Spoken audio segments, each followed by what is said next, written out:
Good morning বন্ধুরা, তোমরা সবাই কেমন আছো? আর দেখো এই যে মহাশিবরাত্রির মানে ফলাফল, মানে কতটা বেলা হয়ে গেছে, এখনও ঘুম থেকে উঠে যায়। আর ওর বাবা আছে কি অনেকক্ষণ আগে উঠে গেছে, বলছে আমি অনেক মানে আমাকে বললো, মানে এইভাবে দেখে আমি বললাম কী ব্যাপার, তো বলছে আমি অনেকক্ষণ আগে উঠেছি, তাই মশারিটা আমি প্রতিদিন বলি যে মশারিটা খুলে দাও খুলে দাও খুলে রেখে দাও, মানে আমি এখন লেটে উঠি, তো আজকে অনেকটা লেটে উঠেছি। মানে মহাশিবরাত্রির এই যে ফলাফল, মানে এত লেটে উঠেছি। তো বন্ধুরা এক্ষুনি আমার কাজ করতে হবে না, সে মানে সূর্যদেব কখন আমাকে ডাকছে যে আয় আয় আয়, মানে সূর্যদেবকে অর্ঘ্য নমস্কারটা এখনও করতে পারি না। সূর্য ডাকলে এই সূর্য নমস্কার সূর্যদেবকে অর্ঘ্য দেওয়া একদম উঠতিবেলায় করতে হয়, কিন্তু আমার এই কদিন এখন এতটা লেট হয়ে যায় কি বলবো।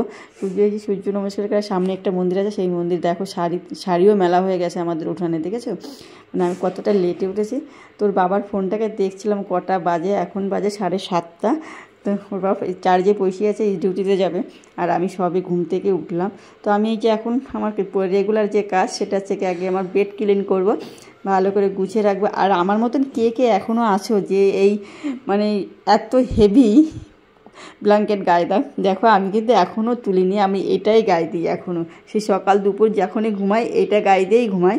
মানে আমার এতটা শীত কি বলবো, খুব খুব শীত আমার, মানে আমার খুব শীতের জন্য ও তো মানে আমি রাতে ঘেমে যাই, মানে ও বলে কি তুমি ঘেমে গেছো তাই আমি, হ্যাঁ মানে ঘেমে যাই তবু গায়ে দিয়ে থাকি, মানে এটা ব্যাড হ্যাবিট নাকি জানি কি। আবার খুব ফোন যখন ফেলে দিই তখন আবার ঠান্ডা লাগে, ওই জন্য এটাই গায়ে দিই।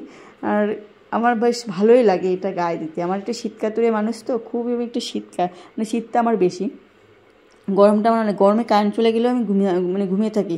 যখন মশাতে আমি গরমকালে মশারি খুব একটা টানানো হয় না, মশাতে দেয় তখন আমি আর কি মানে উঠি, তার আগে তো উঠিই না, মানে যার সঙ্গে 10-15 মিনিট তো ঘুমিয়েই থাকি।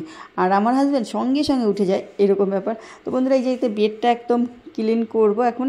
আর কি বলতো, এই বেডশিটে সবে চেঞ্জ করেছি, আর এখন চেঞ্জ করব না, মানে এক সপ্তাহ এখনও মানে 4-5 দিন হয়েছে। আর এইটা না একটা খুব সমস্যা হয়ে গেছে, আমি এই যে কুশন বলে তো এগুলো, কুশনই তৈরি করেছি, নিজের হাতেই করেছি, কিন্তু তখন আমার মোবাইলটা এত খারাপ ছিল তাই করতে পারিনি, নিজের মতন করে তৈরি করে নিয়েছি। কিন্তু ওর কভারটা ঠিক কভারগুলো আমি নিজে করেছি, হাতে করেছি তো ভালো করতে পারিনি, মোটামুটি করেছি। আর ওটা সেট হয়নি, এবার কাপড়ের অভাব ছিল, ব্লাউজের পিস ছিল সেটা দিয়ে করেছি, তা খুব ভালো হয়নি। মানে আমার যে বেশ একটা সৌন্দর্যপ্রিয় ক্লিন প্রিয় সে আমার হিসাবে ওটা হয়নি, অনেকের হয়তো হতো কিন্তু আমার ক্ষেত্রে এটা হয়নি। ওই জন্য সেটটা আমি বলেছিলাম আমার বান্ধবীর কাছ থেকে করবো, আমি বলছি আবার ওকে চাপ দেবো, তো আমি নিজেই করে নিই। আর এই দেখো বন্ধুরা, দেখো আমার এই শিবরাত্রি করেছে, আর এটা হচ্ছে কি তার ফলাফল, মানে জামা কাপড় খুলে সব ওখানে ঢিপ দিয়েছি। আর কালকে গিয়েছিলাম একটা অনুষ্ঠানে, সেটা দেখতে গেলে আমার পুরো ভিডিওটা দেখতে হবে, কোথায় গেছিলাম, কী করেছি, কেমন সেজেছি সেটাও তোমাদেরকে দেখাবো। তো তার জন্য পুরো ভিডিওটা ওয়াচ করো, ভালো লাগবে আশা করছি। তো এখন এই যে এখানে এসে দুষ্টুমি করছে, আজকে এক জায়গাতে যাব, মানে আমার রেগুলার কিছু না কিছু কোথাও না কোথাও প্রোগ্রাম রয়েই গেছে। আর এখানে আমি এখন মানে দেখো মনে হচ্ছে রাত, কিন্তু রাত না, একদম সকালে উঠে এগুলো করছি। ওই যে বাবা ডিউটিতে যাবে বলে স্নান বাথরুমে যাবে, তো তার আগে হচ্ছে কি একটু কথা বলতে এসে মনে হচ্ছে জল গরম হয়নি এখনও, তো জল গরম করার জন্য এসছে। আর এই দেখো লাইটটা মাঝে মধ্যে বাড়ে কমে, কেন হয় আমার ঠিক জানা নেই, কী কিনেছি কী জানি না, মানে ফোনটা কিনেও খুব মানে লসই করেছি, খুব লস, মানে এত টাকা দিয়ে কিনে মানে সত্যি কথা সেরকম ভালো হয়নি, আমার মনের মতো যেটা আমি চেয়েছিলাম সেরকম হয়নি। মানে এত টাকা, অনেক টাকা দিয়ে কিনেছি, মানে একটা খারাপ টাকা না, আমার কাছে এই টাকাটা অনেক, কিন্তু সেই হিসাবে ফোনটা আমার মনের মতো হয় যে মাঝে মাঝে আপ ডাউন করে, কেন করে আমি ঠিক জানা নেই আমার, এই আপ ডাউন কেন হয়। দেখো মনে হচ্ছে কি রাত, এবার পরে তো আর যখন এডিট করি তখন তো আর করা যায় না, মানে সত্যি কথা একদম লস খেয়ে গেছি, মানে লাভই হয়নি। মানে এখন কিনেছি সবে, তো সেই কবে সে মানে অন্তত 2-4 বছর তো চালাবো, তো এই যে অবস্থা যদি হয়, কি অবস্থা তা বুঝতেই পারছো। আমাকে যারা একটু ভালো জানে ফোনের ব্যাপারে তারা হয়তো বলতে পারবে। দেখে মাঝে একদম ভেবেছিলাম দোকানে নিয়ে যাবো, যে দাদার হাতে কিনেছি সেই দাদা থাকে না দোকানে, অন্য কর্মচারীরা থাকে, তারা না ঠিকঠাক করে দিতে চায় না, এই আর একটা সমস্যা। আবার দেখি কি করতে পারি, বিশাল লস আমার, মানে মনের মতন একদমই হয়নি, বিশাল লস খেয়ে গেছি মোবাইলটা কিনে, একদম হয়নি। তো বন্ধুরা মানে এই যে মেয়ে কালকে কতগুলো পরেছে, আর আমার মেয়ের জামা কাপড়ই বেশি, দেখো ও মানে ব্যায়ামে যায়, তারপরে এখানে ওখানে আঁকা মাকাতে সব ড্রেস চেঞ্জ, সেগুলোই ভাঁজ টাজ করা হয়নি। আর ও এখনও জ্যাকেট গায়ে দিচ্ছে, বুঝতে পারছি আমাদের একটু ঠান্ডা বেশি, কিন্তু ওর ঠান্ডা কমই লাগে, কিন্তু ওর এখন দেখি এখানে মানে যেখানে যাই জ্যাকেট গায়ে দেবে, সোয়েটার গায়ে দিয়ে যাবে, এই একটা ব্যাপার থাকে। কিন্তু আমি সোয়েটার টোয়েটার গায়ে দিই না, কিন্তু আমার কম্বলটা গায়ে লাগে, মানে কম্বলটা দিলে বেশ ঘুমাতে না খুব মজা লাগে। আর সমস্ত জামা কাপড়গুলো ওরটা তো আলাদা করেই রাখি। তো এই জামাগুলো না কি তাড়াতাড়ি বড় হয়ে যাচ্ছে, খুব মানে 1 বছরের মধ্যে আমার মেয়ের জামা জুতো ছোটো হয়ে যায়। মানে এত টাকা কোথায় পাবো বলো তো, মানে এতটা লম্বা হচ্ছে, লম্বার জন্য এরকম হচ্ছে, সমস্যা হচ্ছে। আর এই ড্রেসটা পুজোর ড্রেস, দেখো ছোট হয়ে গেছে। আর এই যে শাড়ি কালকে আমি পরেছিলাম, এই শাড়িটা মানে শাড়িটা পরেছি, তাই এখন আবার আর আজকে রোদে দেবো নি, বেশি টাইমের জন্য পরিনি। তো আমি সবসময় শাড়ি টাড়ি পরে, কারণ শাড়ি আমি হয়তো বছরে মানে একটা শাড়ি হয়তো একবারই পরি না, ঠিক নেই।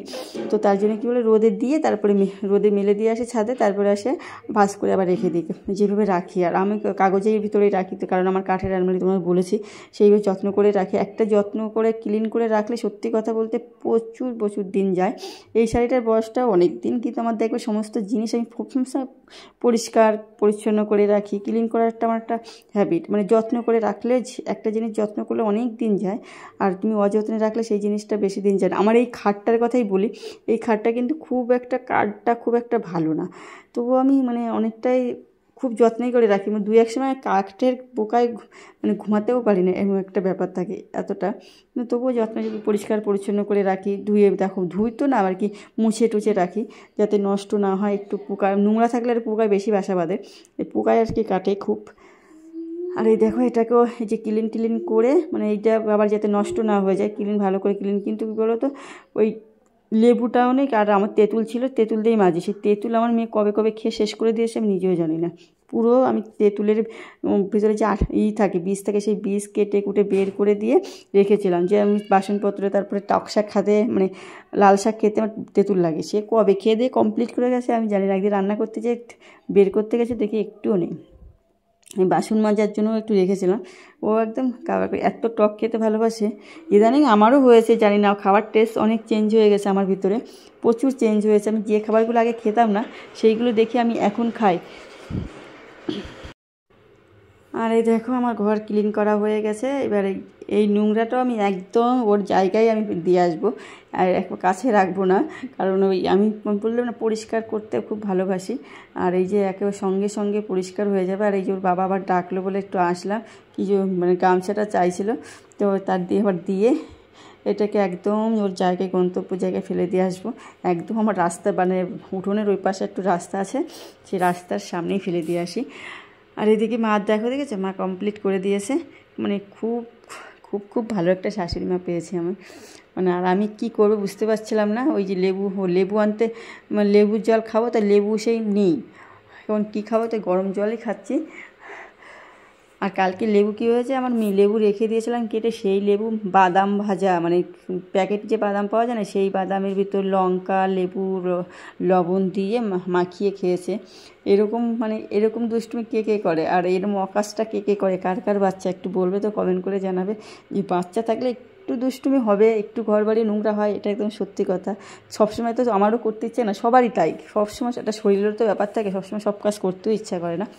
আর এই দেখো এইটা করলে না, অন্য বৌমা হলে শাশুড়ির সাথে বিশাল গণ্ডগোল করতো। এই যে নোংরা আমি মানে কালকে পরিষ্কার করেছিলাম, আর আজকে দেখো এই করেছে, কারণ মা কেটেছে মোচা রান্না করেছে, সেই মোচা সিদ্ধ করে জল এখানে ফেলেছে, এই সাদাটাই ফেলেছে। ওই পাশে রান্নাঘরের বেসিন আছে, কিন্তু ওটাই না ফেলে এখানে ওই পাশে জলটা না জমে যাচ্ছে, ওর জন্য ওনারও দোষ না। এইটার জন্য দেখো তা কী করছি, মানে পুরো দাগ খুব মোচা কলাতে খুব কচুতে খুব দাগ হয়। আর এই জন্য আমি সকালবেলা আবার ঘুম থেকে এসে এই যে বেসিনটা ক্লিন করে নিচ্ছি। এত মানে অন্য কোনো বললাম না, অন্য কোনো বৌমা হলে একেবারে বিশাল আর কি যত্ন মানে গণ্ডগোল করতো, কিন্তু আমার সঙ্গে আমি ভাবি কি আমি এই কাজটা আমিও করি এই কাজটা, আমার যদি ভুল হয় এই কাজটা তো আমার দ্বারাও হতে পারে। ওই জন্য আমাদের এই ভিতরে এই অ্যাডজাস্টমেন্টটা আছে বলে, যেহেতু আমার দ্বারাও তো হতে পারে কোনো জিনিস নষ্ট, যে লাইটের যে কত নষ্ট করে ঠিক নেই, আমার দ্বারাও তো হতে পারত। এই যে ভাবনা চিন্তার জন্যই কিন্তু এতটা। আর এই ভিডিওর প্রথম এই যেখান থেকে শুরু করেছে এখানটা পুরোটা কালকের ভিডিও। তো বন্ধু শিবরাত্রি করেছি, বিশাল মানে দুর্বল মনে হচ্ছে। তো সেই বড়বাবুকে ডিম মানে ওকেই বলিয়েছে 2টো ডিম সিদ্ধ বসিয়ে দাও না, তো ওই বসিয়ে দিয়েছিল, আমি তো ওইদিকে কাজ করছিলাম। তো সন্ধ্যাবেলা আমি এই যে খাচ্ছি, আর এই দেখো রেডি হচ্ছি। এই যে কোথায় যাচ্ছি বলো তো, বলতে পারো কালকে সারা রাত জেগেছি, আর আজকে এখন আবার যাচ্ছি। তাই এই ব্লাউজটা পরেছি, মনে হচ্ছে বেশ এই ব্লাউজটার সঙ্গে একটা অন্য শাড়ি আছে, বেশ অন্য শাড়ি, আর ওটার শাড়ির সাথে সঙ্গে স্লিপলেস আছে, কিন্তু এখন তো শীত তাই স্লিপলেস। আর এই ব্লাউজটা কবে পরেছি 2 বছর আগে হয়তো পরেছিলাম, তারপরে পরাই হয় না। তো এইটা বের করেছি, তা ভাবছি কি না এবার মনে হচ্ছে কি খুব গর্জেস শাড়ি, মানে এই গর্জেস শাড়ি পরে অত ওখানে যাওয়া যাবে না। তারপরে এই শাড়িটা আমার খুব একটা পছন্দের প্রিয় শাড়ি, তো এই শাড়িটাই পরে নিলাম। আর এই দেখো আমি তো এখন আর কিছু ইউজ করি না, একদম ওই যে ওখান থেকে কিওর স্কিনে যে দিয়েছে সামান্য একটু এই লাগাচ্ছে, আর কিছু না। তবে সত্যি কথা বলতে মনে হচ্ছে কাজ হচ্ছে, আমার বড় বউ তো বলছে না কাজ হচ্ছে মনে হয়। মানে এই দেখো, আর এই টিপটা আজকেই আমি কিনেছি, বা এই সন্ধ্যাবেলা সন্ধ্যা দেওয়ার পরে আমাদের এখানে একটা আসে দিদিভাই, তার কাছ থেকেই কিনেছি। কেনার পরে তো লাল টিপ পরেছি, কিন্তু লাল টিপ পরি না, তো সে অদ্ভুত মনে হচ্ছিলো আমার কাছে। তারপরে না, কালকে চেঞ্জ করে ফেলেছি এই টিপটা, অন্য কালকে যে টিপটা পরেছিলাম সেটাই আয়না লাগিয়ে রেখেছিলাম, সেখান থেকে আবার নিয়ে পরে নিলাম। তো অন্য টিপটাই মানে লাল টিপে আমাকে যাচ্ছিলোই না, লাল টাল পরি না তো খুব সচরাচর, তো এই জন্য লাল টিপ যাচ্ছিলো না। আর এখন রেডি তো হয়ে গেছে, দেখে চলো তো কোথায় নিয়ে যাই তোমাদেরকে নিয়ে যাব। আর এই দেখো এই যে ফল মিষ্টি মানে সন্দেশ আর ফল টল নিয়ে এখন রেডি হয়েছি, যাব। আর সত্যি কথা বলতে বন্ধুরা আমাকে কেমন লাগছে একটা কমেন্ট অবশ্যই করে দাঁড়াবে। আর এইটা যাচ্ছে আমার হচ্ছে কি বরের বন্ধুর হচ্ছে কি ছেলে মানে চাকরি পেয়েছে, বরের বন্ধু। তোমরা ভাবছো বরের বয়সটা অনেক বেশি না, কিন্তু বয়সটা অল্প বয়সে বিয়ে করে লাভও আছে, অল্প বয়সে বিয়ে লাভকে দেখো তাড়াতাড়ি ছেলে চাকরি পেয়ে গেছে, মা বাবা এখন আর রিল্যাক্স। যদি ছেলে এখন অনেকটাই ছোট, একদম অল্প বয়সে বিয়েও করেছে, অল্প বয়সে ছেলেটা চাকরিও পেয়ে গেছে অল্প বয়সে। এইটা হচ্ছে বরের বন্ধু, বুঝতে পারছো। আর আমার মেয়ে সবে 8 বছর, তাহলে কত অল্প বয়সে বিয়ে, অনেক লাভ না? অল্প বয়সে বিয়ে সত্যিই অনেক লাভ। একদম বাড়ির বেশি দূর না, মানে মাঠ আছে এবং যে মেলার মাঠ তার মাসে ওই মাছটাই হচ্ছে। আর সত্যি কথা বন্ধু কী বলবো, আমি খিচুড়ি খুব ভালো আছে, আর গোবিন্দভোগের খিচুড়ি এত টেস্টি হয়েছে, আর মানে ফ্রাইড রাইসও দিয়েছে, অনেক খাওয়ার মেনুটাও খুব ভালো ছিল, তো খুব ভালো লাগলো।